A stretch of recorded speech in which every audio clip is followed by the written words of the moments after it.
One of the greatest practitioners of populist politics was Texan James Stephen Jim Hogg.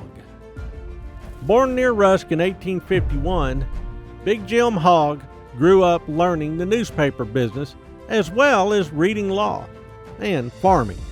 He also earned a reputation for opposing Reconstruction, while somehow also supporting law and order.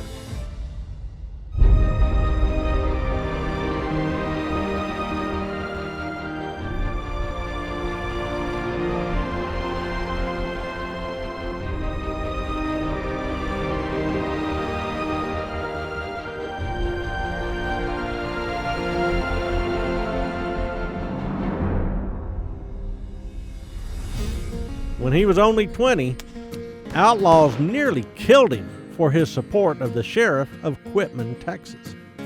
When he had recovered, he bought newspapers in that town as well as Longview, which amplified his opinions in that region. He earned a reputation for opposing railroad subsidies and local criminals. After passing the Texas bar exam, Hogg began a law career in Wood County that included serving as district attorney over northeast Texas. He returned to private practice in Tyler, but then won election to Attorney General of the state of Texas in 1886. He immediately began suing railroads. He first went after Jay Gould, claiming he was in violation of Texas law because his railroad was not headquartered in Texas. His actions forced several railroads to reorganize themselves and break up their monopolies, at least on paper. Big Jim was a disruptor who championed the interest of average Texans. Hogg was elected governor in 1890, the first ever native Texan to hold that office.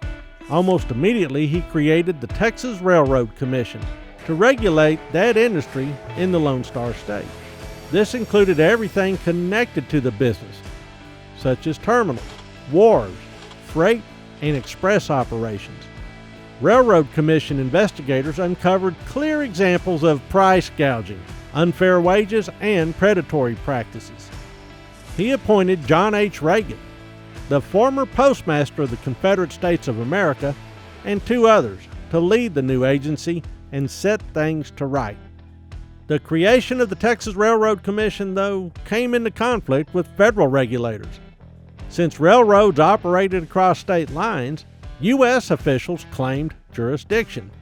Refusing to back down, Hogg and his commissioners remained determined to control the businesses within Texas borders. He became a populist hero and a champion of the 10th Amendment in the U.S. Constitution. Unlike the radicals in the Populist Party, Hogg saw a role for government, but stopped short of calling for outright ownership of railroads and utilities. He believed in prudent oversight. Good regulations would make for good business.